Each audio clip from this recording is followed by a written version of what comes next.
parang alam nila.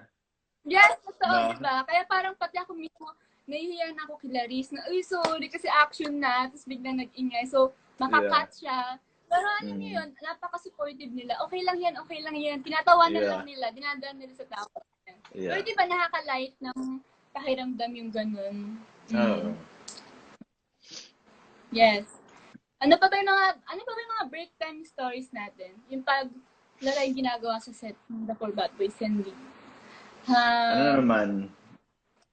Yung mga music ni Direk, as in talaga guys, like literally everyone, like even si Direk, nagka-copy si Direk, or like we'll be like, oh wait lang, babalik ako mamaya, mag-copy muna ako kasi antok na ako dito, Direk, naintindihan naman niya, sobrang bait si Direk, and sobrang helpful si Direk. And then also, siyempre, nandyan si Kaori, para sa akin. So she's helping me, bring out the best in me, and she was just helping me when I'm tired and stuff, just encouraging me on the set, even though we're not actually together on set, at least we're still, encouraging each other, and yung special times sa taping or yung behind the scenes na hindi nyo alam.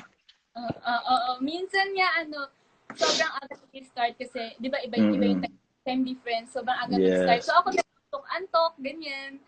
Serious, andyan siya, parang sobrang energetic niya. Woo! Yeah, kasi minsan, like 6 p.m. or 6 a.m. ata magsa-start para sa'yo. Tapos 6 p.m. sa States.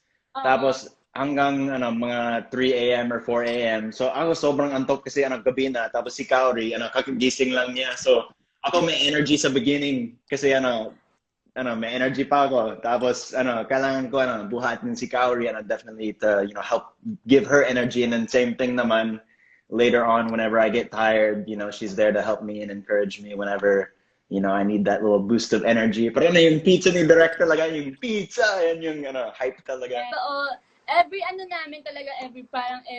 basta hindi nawawala sa atin yung kape, di ba, Riz?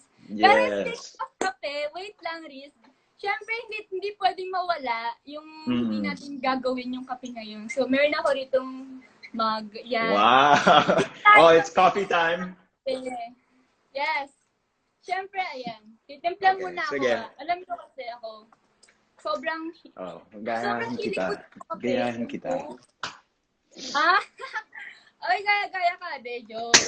Siyempre, di ba? Mahilig ka din ba sa kape, Riz? Oo. Kasi syempre, pag nasa set, kailangan talaga ng, kape. Totoo. Kasi nga, coffee mate. Yun. Hindi pwedeng hindi mawala yung coffee mate sa kape kasi mas nakakapag-add siya ng sweetness, nakakula ng bitter kape.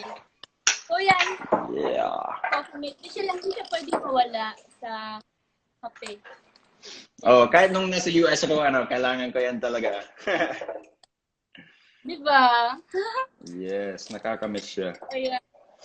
Pero parang parang nasa set din tayo kasi kahit nasa He's Into Her set kami, or nasa He's Into Her set tayo, di ba? Lahat kami, we're always drinking coffee and lahat, di ba? Nangihingi pa tayo ng mga kape. Yeah. Di ba?